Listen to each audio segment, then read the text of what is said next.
Result आने पर मोदी जी का चेहरा हटा दिया और नड्डा जी का चेहरा लगा दिया है। इससे साफ दिख रहा है कि कहीं ना कहीं ये दिखाने की कोशिश की गई थी कि हार का ठीकरा तो नड्डा जी के सिर पर जाएगा और जीत का सेहरा मोदी जी के चेहरे पर जाएगा। ये चुनाव हमने नहीं लड़ा, कांग्रेस पार्टी ने नहीं लड़ा, ये चुनाव जनता बनाम भारतीय जनता पार्टी ये चुनाव था। भारतीय जनता पार्टी की अगर मैं बात करूँ ना, वो उनका एक नारा था कि हम कांग्रेस मुक्त भारत करेंगे। दक्षिण मुक्त किसने कर दिया? दक्षिण मुक्त कांग्रेस ने कर दिया है बीजेपी को। सटीक खबरों का सीधा असर। आप देख रहे हैं एनसीआर समाचार। नमस्कार, मैं आपके साथ रितेश नमंगवाना और आप देख रहे हैं एनसीआर समाचार। कांग्रेस की प्रवक्ताएं बातचीत करने के लिए मौजूद है। डॉक्टर टीना करमवीर सिंह, तो उनसे बातचीत करेंगे। देखिए, मैं तो ये कहना चाहती हूँ, जो जनता जनार्दन का जो भी फैसला है वो सरमाथे पर रखते हैं हम लोग। और जिस तरीके से मैं आपको बताना चाहती हूँ, तेलंगाना में हम पर भरोसा जताया। एक समय में कांग्रेस पार्टी जो तेलंगाना में थी वो तीसरे नंबर पर थी, आज जो है पहले नंबर पर बनी है। इसके लिए हम तेलंगाना की जनता का तहे दिल से आभार व्यक्त करते हैं कि हम पर इतना विश्वास किया। और दूसरी बात मैं बताना चाहती हूँ, देखिए, जो ये रिजल्ट आया है, इससे कहीं ना कहीं हम लोगों को भी आत्ममंथन करने की जरूरत है। हम इस पर आत्ममंथन करेंगे, क्या हमारी कमियां रही हैं। लेकिन मैं ये भी कहना चाहती हूँ कि जनता आज भी कांग्रेस पे भरोसा कर रही है। देखिए, कांग्रेस बहुत पुरानी पार्टी है, 138 साल पुरानी पार्टी, जिस पर लोग आज भी भरोसा करते हैं। और एक तरफ जहां पर गारंटी थी, एक तरफ झूठे जुमलेबाजी थी। लेकिन इस बात पे हमें भी अभी विचार करना होगा कि उनके पक्ष में किस तरीके से वोट शिफ्ट हो गया है। हम जनता को अपने जो वादे थे, अपने जो योजनाएं थी, वो पहुंचाने में कहाँ असफल रहे, इस पर भी हम अब काम करना शुरू करें। अभी एग्जिट पोल में देखा होगा, तमाम जो है वर्सेस लगा रहे थे जेपी नड्डा जी को, जो कि राष्ट्रीय अध्यक्ष बीजेपी पार्टी है। मोदी जी का चेहरा वहां से हटा दिया गया था। तो इसको किस तरीके से देख रहे हैं? क्या ये एक तरीके का षड्यंत्र साजिश लग रही है? किस तरीके? देखिए, इससे पहले अगर हिमाचल और कर्नाटक के चुनाव की बात कर ली जाए, तो चेहरा जैसे ही ये कहते हैं मोदी मैजिक, रिजल्ट आने पर मोदी जी का चेहरा हटा दिया और नड्डा जी का चेहरा लगा दिया है। इससे साफ दिख रहा है कि कहीं ना कहीं ये दिखाने की कोशिश की गई थी कि हार का ठीकरा तो नड्डा जी के सिर पर जाएगा और जीत का सेहरा मोदी जी के चेहरे पर जाएगा। हार का ठीकरा तो नड्डा जी लेंगे और जीत का सेहरा जिस तरीके से आज मोदी जी ने लिया है, तो कहीं ना कहीं जनता को भी मुझे लगता है कि बरगलाने की कोशिश की गई है कि अगर हम आज हार रहे हैं या हारे हैं, तो हम स्वीकार करते हैं हमारा सामूहिक। अगर हम जीतते, हमने कर्नाटक और हिमाचल जीता था, तो हमने सामूहिक नेतृत्व में ये कहा कि हमारी जीत है। क्योंकि आज अगर ये हम हारे भी हैं, तो हम सामूहिक नेतृत्व में हार हम स्वीकार करते हैं। लेकिन जिस तरीके से बीजेपी की हमेशा एक चाल रही है कि वो अपने मोदी जी का ब्रांड चमकाने की कोशिश की गई, वो साफ दिख रहा है। देखिए, कहीं हम लोगों की जो कमियां हैं, जैसे कि मैंने पहले कहा, उस पर हम पूरी तरीके से काम करेंगे। और अब हमारा जो लक्ष्य है, अर्जुन की आंख की मछली की आंख की तरह की लोकसभा चुनाव की तरफ होगा कि लोकसभा चुनाव में हम किसी भी प्रकार से कोई कमी नहीं छोड़ना चाहते हैं और हम चुनाव जीतेंगे 2024 का। आपने देखा होगा कि कांग्रेस को ये लगा था कि अगर 5 राज्य हम जीत जाएंगे तो लोकसभा में हमारी जीत, यानी कि 2024 में सरकार बनना तय है। पर 5 राज्यों में जिस तरीके से झटका लगा है, इस पर क्या विचार करेंगे और कहाँ आपकी कमियां रह गई हैं? देखिए, इस पर तो मैं यही कहना चाहती हूँ कि इससे पहले भी आप देखेंगे, जब लोकसभा में जब भारतीय जनता पार्टी जीती, तो कुछ विधानसभाओं में हार भी गई थी। तो इससे ये तय नहीं होता है, अगर हम विधानसभा में हार गए हैं तो इससे ये नहीं तय होने वाला है कि 2024 में क्या होगा। जनता का मूड है, जनता मालिक है इस देश में। ये लोकतंत्र है, ये लोकतंत्र का ये जिसे भिन्न अंग कहेंगे, अभिन्न अंग की हार भी होती है, जीत भी होती है। आज अगर हम हार गए चुनाव, तो ऐसा थोड़ी है कि 2024 में हम 2024 में नई रणनीति से, नई गारंटीज के साथ नया चुनाव, नई तैयारी करेंगे। अमित शाह ने ये कहा था कि कांग्रेस कुछ समय बाद दूरबीन से देखने को नहीं मिली। क्या स्थिति वो बन रही है धीरे धीरे? देखिए, भारतीय जनता पार्टी की अगर मैं बात करूँ ना, वो उनका एक नारा था कि हम कांग्रेस मुक्त भारत करेंगे। दक्षिण मुक्त किसने कर दिया? दक्षिण मुक्त कांग्रेस ने कर दिया है बीजेपी को। आप बीजेपी के लिए अब दक्षिण में, तेलंगाना में हम जीत गए। हमने दक्षिण में भारतीय जनता पार्टी के लिए दरवाजे बंद कर दिया। आज दक्षिण में बीजेपी की एक भी सरकार नहीं है, आप बताइए।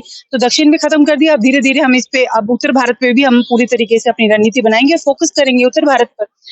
क्या प्रधानमंत्री की लहर इस बार राहुल गांधी पे भारी पड़ी है? और आपने देखा होगा एक्स यानी कि ट्विटर पर अब राहुल गांधी पनौती है, ये ट्रेंडिंग चल रहा है। देखिए, मुझे लगता है कि राहुल गांधी जी ने कभी भी उनको पनौती नहीं कहा, जनता ने कहा उनको पनौती। जनता ने आज जो ट्रेंडिंग चल रहा है, उस पर मुझे नहीं लगता कि कोई, क्योंकि देखिए, ये जो हम कह रहे हैं, ये कोई हार अगर हमारी हुई है तो सिर्फ खाली राहुल गांधी जी की थोड़ी हार हुई है, हम सबकी हार हुई है, सारे कार्यकर्ताओं की हार हुई है, सारे प्रवक्ताओं, नेताओं की सबकी हार हुई है। तो जब वो जीत होती है, जैसे कि मैंने पहले कहा, जीत होती है तो सामूहिक जीत होती है। हार होती है तो सामूहिक हार होती है। तो ये सब इस तरीके से नहीं है। राहुल गांधी जी ने पद यात्रा की, भारत जोड़ो यात्रा, लाखों लाखों लोग जो है उस यात्रा में जुड़े, खासकर बच्चे, युवा वर्ग, महिलाएं, किस तरीके से लोग जनता के बीच में राहुल गांधी गए। और राहुल गांधी जी की यात्रा की विजय की मैं ये कहना चाहती हूँ, विजय की वजह से आज हम तेलंगाना जी जीते और पूरे दक्षिण भारत के अंदर एक राहुल गांधी जननायक के रूप में देख रहे हैं। अब कुछ समय बाद आप देखेंगे 2024 में उत्तर भारत के अंदर भी राहुल गांधी चेहरा बनने जा रहे हैं। राजस्थान में अशोक गहलोत की सरकार लग रही थी कि बनने वाले, कहीं ना कहीं सचिन पायलट और अशोक गहलोत में जो क्लैश हुआ है, उसको लेकर लग रहा है कहीं ना कहीं वोट डाइवर्ट हो गया है। नहीं, इस पे तो मैंने पहले कहा ना, इस पे हम लोग बैठक करेंगे उसके ऊपर। अब जब मातम मंथन तब किया जाएगा, तब हम तय करेंगे कि क्या हुआ। लेकिन गुटबाजी जैसा कुछ नहीं था। ये चुनाव हमने बहुत ही सकारात्मक एजेंडे के साथ लड़ा, सामूहिक नेतृत्व में ये चुनाव लड़ा, कोई गुटबाजी नहीं देखी। आपने देखा चुनाव प्रचार, चाहे हम मध्य प्रदेश की बात कर ले जाए, दिग्विजय सिंह और कमलनाथ जी ने दोनों ने मिलकर चुनाव लड़ा। यहाँ पर बात कर ली जाए तो आप देखेंगे सचिन पायलट, अशोक गहलोत दोनों साथ साथ थे। राहुल गांधी जी ने तो कहा था कि हम साथ साथ हैं, तो हम लोग सब साथ थे। ऐसा नहीं था कि कोई किसी प्रकार की, लेकिन हाँ, कहाँ हम जनता के बीच अपनी योजनाओं को पहुंचाने में असफल रहे, उस पर हम काम करेंगे। कहीं न कहीं मामा जी की लाडली योजना काम कर गई।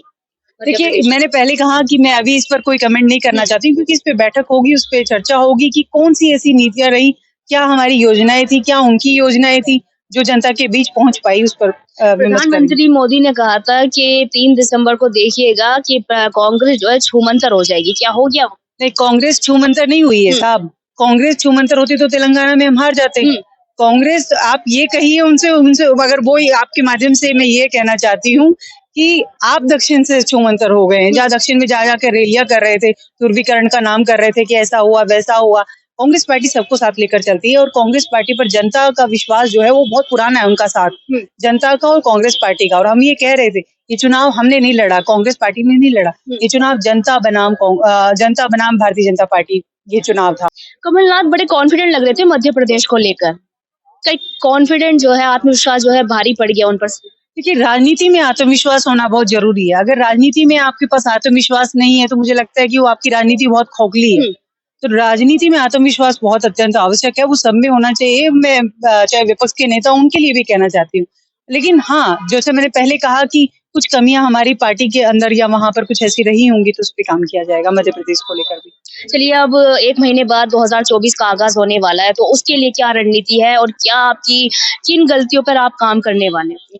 अब हम आगे जब इंडिया अलायंस की बैठक होगी, तब तय किया जाएगा, सीट शेयरिंग को लेकर बातचीत की जाएगी।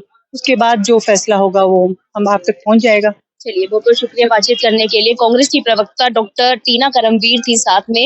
उन्होंने कहा कि तेलंगाना यानी कि साउथ से जो है वो भारतीय जनता पार्टी को छूमंतर कर दिया, पर 3 राज्यों में कांग्रेस बड़ी कॉन्फिडेंट थी कि 5 राज्यों में इस बार सरकार बनने वाली है और उसी को लेकर ये कह भी रही थी कि 2024 में इस बार कांग्रेस बढ़ चढ़कर सामने आएगी। पर अचानक से 3 दिसंबर को रुझान आते ही कांग्रेस को 3 राज्यों में बड़ा झटका लग रहा है। बड़े कॉन्फिडेंट दिखाई दे रहे थे कांग्रेस की वहां पर जो उम्मीदवार थे, पर इस तरीके का झटका लगना क्या कहता है क्या नहीं कहता, आगे राजनीति क्या मोड़ लेगी 2024 में? क्या सरकार इस बार दोबारा बीजेपी की रिपीट होगी या फिर कांग्रेस इस बार लोकसभा में अपनी सरकार बनाएगी, ये देखना बाकी रहेगा। मैं आपके साथ रितेश मंगवाना और आप देख रहे थे एनसीआर समाचार।